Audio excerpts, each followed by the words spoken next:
représentatif va en grève les 22 et 23 juin prochains. C'est pour le respect des accords signés avec l'État. Kolda démarre ce vendredi sa campagne de vaccination de rattrapage contre la poliomyélite. La cible, près de 8000 enfants. Ce sont là les titres de développement dans un moment.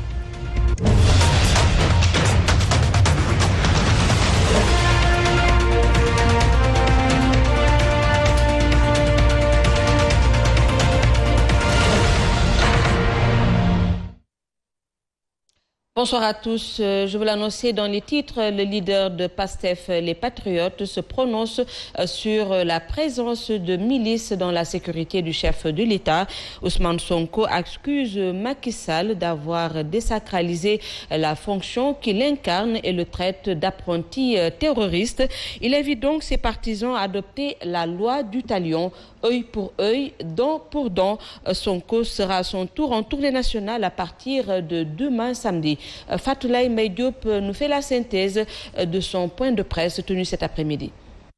Avant de se lancer dans sa tournée intitulée Nemmekou Tour, Ousmane Sonko, dans une nouvelle sortie, appelle les Sénégalais à mener le combat pour bouter Macky Sall hors du pouvoir. Le leader du PASTEF n'a pas raté le chef de l'État, qu'il considère d'ailleurs comme un terroriste, tout en dénonçant l'agression dont a été victime le cortège de Bougane Gueye Dany. Il appelle d'ailleurs les Sénégalais à faire face à ces genres d'agressions, de riposter, œil pour œil, dent pour dent. Il dénonce d'ailleurs le recrutement, selon lui, des nervis par le chef de l'État pour s'attaquer à des populations. Il explique cette situation comme un malaise au sein des forces de défense et de sécurité. Pour Sonko, ces dernières ne doivent pas brimer les Sénégalais, mais plutôt être à leur côté. Le leader de PASTEF interpelle la communauté internationale par rapport à la situation. Il soutient mordicus que le chef de l'État ne compte pas céder le pouvoir et il va endetter les pays pour faire de la politique. Pour finir, Sonko appelle les Sénégalais à un grand rassemblement le 23 juin prochain pour faire face au régime de Macky Sall avant d'insister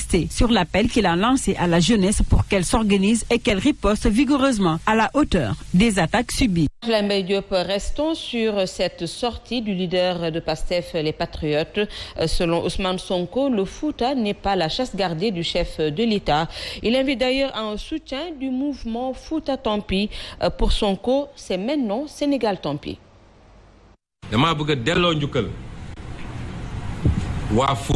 Je rends hommage aux Foutanké car j'ai trouvé que c'était trop exagéré de dire Fouta n'est de Kobandoum, que le Fouta ne roule que pour Macky Sall, que le Fouta ne vote que pour Macky Sall. Il peut y avoir un vote affectif, certainement. Au Fouta, j'étais à la deuxième place aux élections et aujourd'hui on a vu des Foutanké se lever à travers Fouta Tampi, ce qui montre que ces personnes-là sont des dignes héritiers du Fouta et que j'appelle les Sénégalais à soutenir le Fouta Tampi. Les dignes héritiers de Thierno Souleymane Baal. Retournons à présent sur les gros bras ou milices privées, leur présence dans la tournée économique du chef de l'État et le traitement infligé aux habitants de Harial à Saint-Louis les a remis au devant de la scène. Cependant, force est de reconnaître que les nervis ou gros bras ont toujours fait bon ménage avec la politique. Tonton Macoute, les calots bleus ou marrons du feu, ces gros bras prêts à casser du manifestant ont transcendé tous les régimes. C'est ce que nous dit Nanko Bakayoko.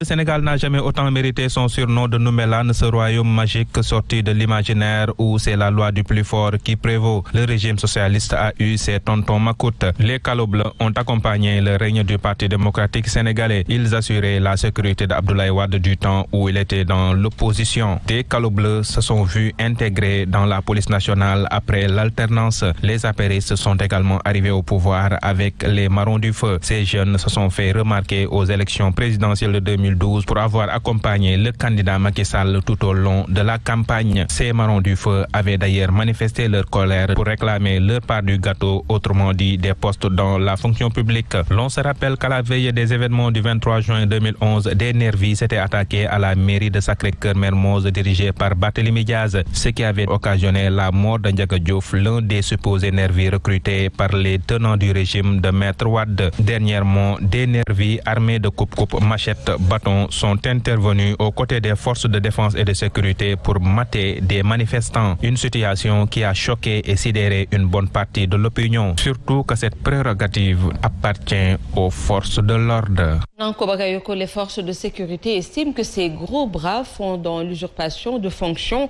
et rivalisent donc avec les forces légales. Selon Cheikhouna Thioune, un professionnel de la sécurité, une association a été mise sur pied pour lutter contre ces gros bras considérés comme des intrus. Suivant le compte-rendu de l'entretien qu'il a accordé à Abdou Aziz Sow et à Pauline Cham. Présence de gros bras aux côtés des forces de l'ordre lors des manifestations, surtout politiques, les professionnels de la sécurité dénoncent. C'est vraiment déplorable. Quand on a vu vraiment ces images, on s'est concerté. On a même prévu une réunion d'urgence, juste pour voir quelles sont les mesures à prendre dans l'immédiat. Entre le professionnel et l'amateur, il y a une différence. Ces gros bras sont à l'origine de plusieurs violences. En tant qu'amateurs, ils ignorent le véritable rôle d'un garde du corps, soutient Cheikhouna. L'agent de protection, il agit en amont pour empêcher la manifestation, toute menace. Imagine quelqu'un qui doit empêcher une manifestation d'être menacée, de menacer les populations. Et réagit en tant que professionnel de la sécurité pour l'anéantir, l'atténuer et la circonscrire. Et ce n'est pas vraiment de créer la violence. Et en tant qu'agents bien formés, les hommes politiques ne font presque pas recours à eux pour leur protection, ce qu'ils déplorent. Avant d'engager un agent de sécurité, il faut mesurer son degré de professionnalisme. Il ne faut pas prendre n'importe qui pour assurer sa protection. Maintenant, eux, ils ont des parts de responsabilité. Ces professionnels de la sécurité se sont regroupés en association dénommée Sécurité Sunuité pour assainir ce secteur. Abdelaziz Sow, cette effervescence ou cette violence notée dans le champ politique s'explique par l'enjeu des locales à venir en janvier 2022.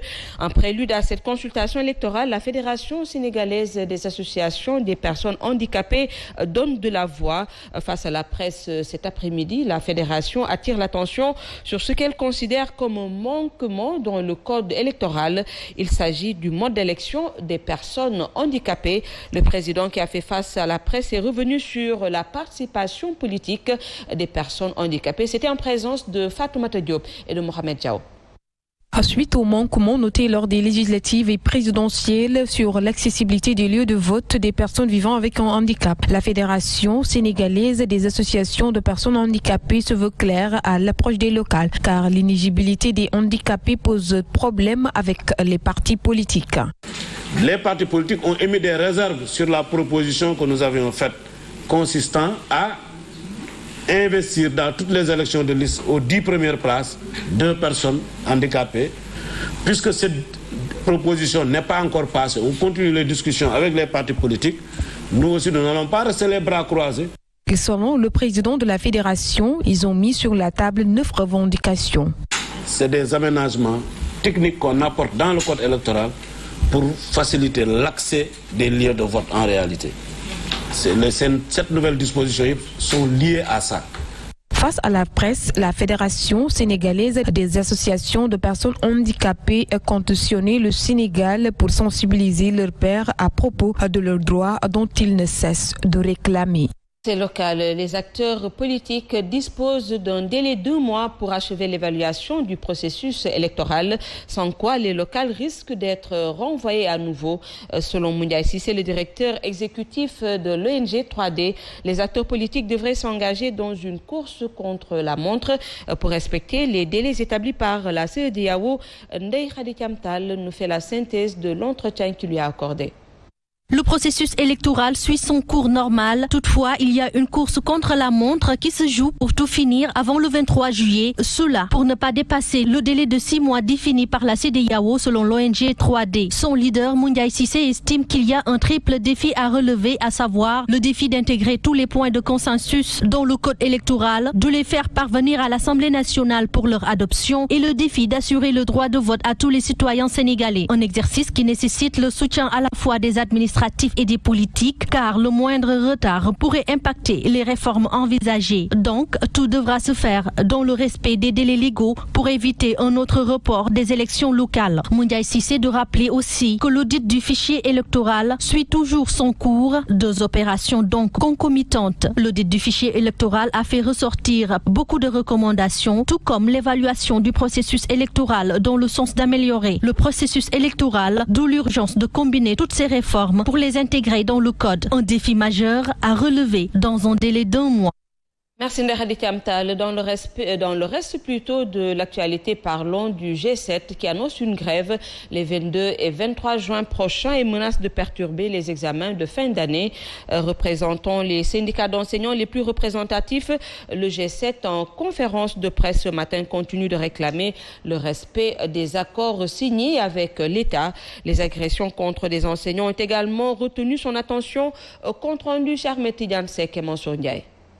Cette exprime son ras-le-bol suite aux violences perpétrées sur des enseignants dans les établissements scolaires.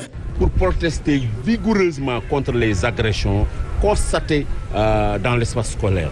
Agressions qui concernent les enseignants. C'est inadmissible. Et la dernière, c'est à Lambaye où une de nos collègues a été prise à partie par les élèves pour qu'ils prennent ses responsabilités. Nous interpellons également les parents d'élèves. Les 7 syndicats d'enseignants les plus représentatifs lancent l'alerte de réelles menaces pèsent sur les examens de fin d'année. D'ailleurs, une grève est annoncée en début de semaine prochaine. 2 jours de grève, le lundi, le mardi, 22 juin à partir de 9h débrayage et le mercredi grève totale. Regardez ce qui se passe dans ce pays. C'est de l'argent qu'on jette par la fenêtre. Regardez ce qu'on entend par rapport aux chefs de village. Nous n'avons rien contre les chefs de village. Mais il y a combien de chefs de village au Sénégal? C'est de la politique politicienne et jeter de l'argent par la fenêtre, de les promettre ce qu'ils ont promis.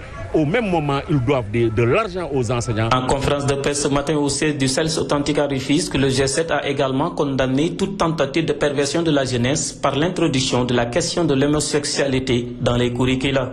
Je vais l'annoncer dans les titres, la campagne de vaccination de rattrapage contre la poliomyélite a démarré ce vendredi pour la région de Kolda.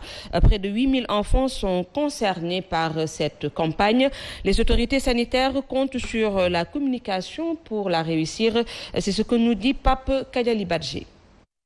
Presque 8000 enfants à se faire vacciner contre la poliomyélite à Kolda. Donc, qui vise à vacciner les enfants âgés de 3 mois et demi jusqu'à 59 mois, pratiquement 5 ans. Donc, pour protéger ces enfants contre la maladie et éviter qu'on arrive vraiment à des situations extrêmement difficiles. Et ce qui nous a permis de pouvoir dénombrer au niveau de Kolda à peu près 7803 enfants qui devaient bénéficier, disons, de ce rattrapage. Ainsi, pour la réussite de la campagne, la communication occupe une bonne place. C'est en tout cas une opportunité pour ces relais de sensibiliser donc les communautés par rapport donc à l'imminence donc de ces journées de rattrapage et de pouvoir également apporter l'information qu'il faut pour permettre aux populations de comprendre et d'adhérer donc en tout cas à ces journées donc de rattrapage. Toute chose qui va permettre à la communauté d'y adhérer pleinement. Et ce qu'on a vu aujourd'hui démontre à suffisance que Médina Chérif, à l'image des autres contrées du département de Kolda, vraiment les gens s'engagent pour tout ce qui est santé en tout cas de la population. Il faut dire que la position frontalière de Kolda ne facilite pas parfois la tâche aux agents.